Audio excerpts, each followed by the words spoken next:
Hello, beautiful people. Welcome back to the channel. This is Business Connect. If this is your first time on our channel, we do videos here about life in China, the life of an international student in China. We talk about the life of an expert in China. And generally, we talk about how foreigners survive in China. Recently, a lot has been happening in China. So I've decided to do this video to talk about what foreigners are facing recently in China. And in this video, we will talk about three categories of foreigners. We will talk about international students, we will talk about foreign expats, workers, and we will talk about foreign investors in China. So if this is your first time on our channel, why not hit that subscription button so that each time we do videos like this, YouTube will notify you and you'll be the first to watch our videos. We also share interesting vlogs, we show you beautiful places in China, and generally we just share the life of how people live in China.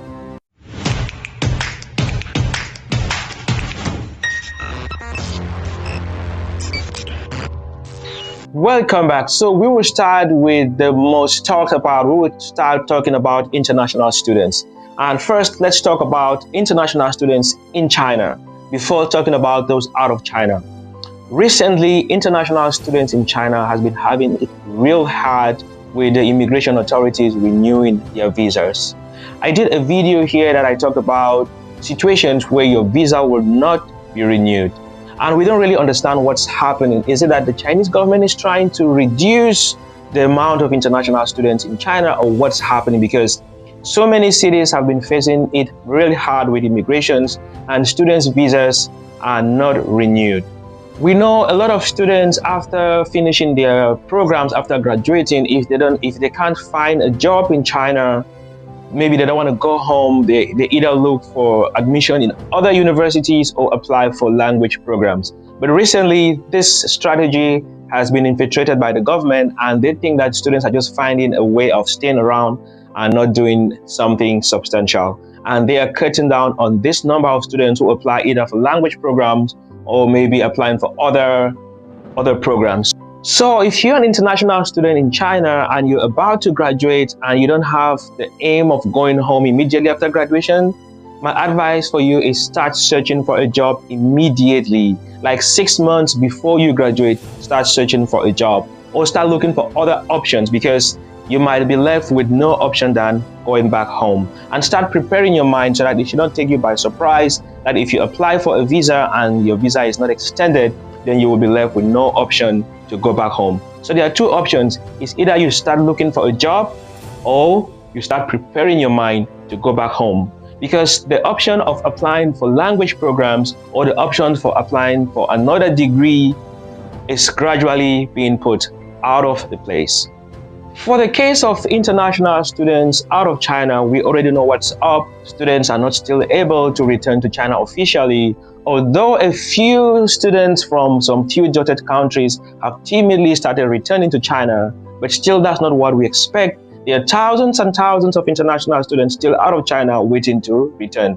And although they say by the end of this year, China might achieve herd immunity and might consider calling back international students, we are still waiting for the government to make an official statement and pronounce international students. They have just talked about achieving herd immunity, but they have not mentioned whether this will affect international students coming back or not.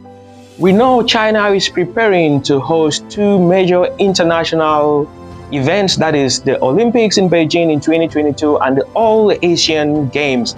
And some students are just saying maybe all this preparation, all the quarantine facilities and everything that China is doing is just to make sure that its athletes for the two international games are well received and not actually international students in mind. We don't know how true this is, but we just hope that all the quarantine facilities and all the preparations, we just hope that students are top of the agenda, and we hope that by the end of this year, maybe something substantial will come out from the students' agenda. Okay, so secondly, let's talk about workers.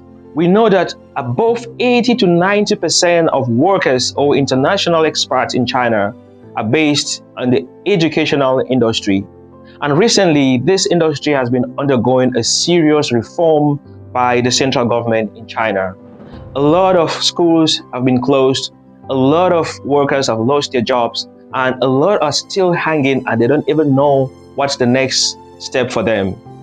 Visa policies are being restructured and reshuffled every now and then, and companies have been given stricter and stricter measures on how to recruit foreign teachers.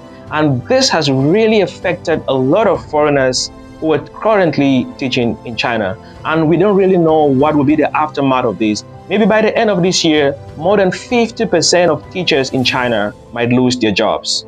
So if you're out of China and looking forward to come to China to teach English or to teach in general, start looking for other options because this industry is going down. We know when the English teachers lose their jobs, some of them might start looking for other options or maybe start finding for other subjects to teach. So you see that the industry will completely undergo a reform and it might not be as lucrative as it used to be. I did a complete video where I talked about why the Chinese government is undergoing this reform and why are they washing this industry. If you have not watched that video, I'll leave the link at the description box. You might watch the entire video to know exactly what's happening. But according to the government, they think that they are reducing the burden on parents and also reducing the burden on the students.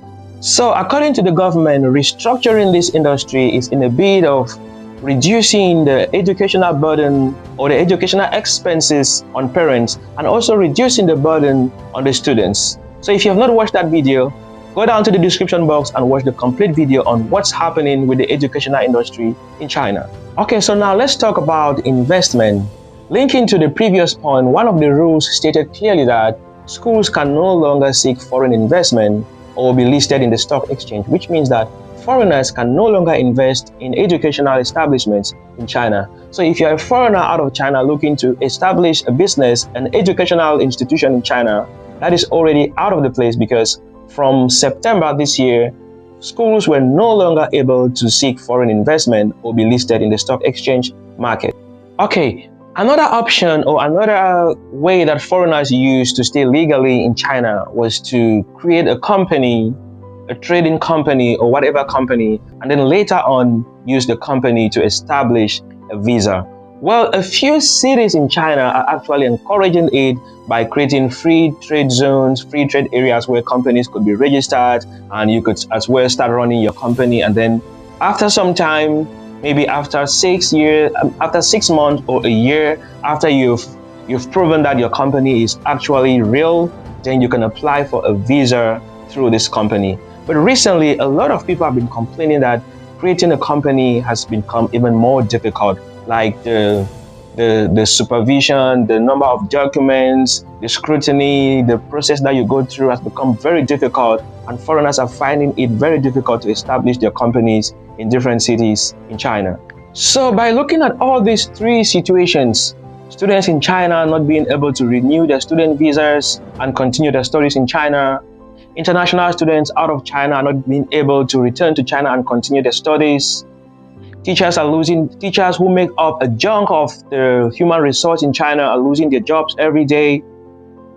Foreigners are not being able to invest in educational establishments in China. People are finding it difficult to create companies and have visas to live legally in China. Looking at all this, what do you think is the situation of foreigners in China, or what do you think is the future of foreigners in China? Let me know what you think in the comment section below. If you like the video, give us a thumbs up because we continue to bring you interesting stuff from China. I'll see you in our next video. Peace out and bye-bye. Remain awesome.